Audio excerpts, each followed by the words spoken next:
আদিবাসী শব্দ নিয়ে বিরোধের জেরে রাজধানীর মতিঝিলে জাতীয় শিক্ষাক্রম ও পাঠ্যপুস্তক বোর্ড এনসিটিবির সামনে শিক্ষার্থীদের দুপক্ষের সংঘর্ষের ঘটনা ঘটেছে।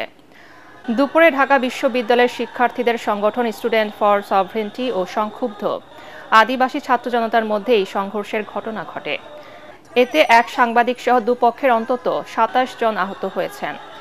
এর আগে নবম দশম শ্রেণীর নতুন সংস্করণের বাংলা ভাষার ব্যাকরণ ও নির্মিত বইয়ের পেছনে প্রচ্ছদে আদিবাসী শব্দ সংবলিত একটি চিত্রকর্ম স্থান পেয়েছিল। গত ১২ জানুয়ারি স্টুডেন্ট ফর সভরেন্টির সদস্যরা এনসিটিবি ঘেরাও করলে ওই বইয়ের অনলাইন সংস্করণ থেকে চিত্রকর্মটি সরিয়ে ফেলা হয়। প্রতিবাদে দুপুরে পাঠ্যপুস্তক ভবন ঘেরাওয়ের ঘোষণা দেয় আদিবাসী শিক্ষার্থীদের একটি সংগঠন। এই কর্মসূচির সময়ে দুপক্ষের মধ্যে সংঘর্ষ বেঁধে যায়।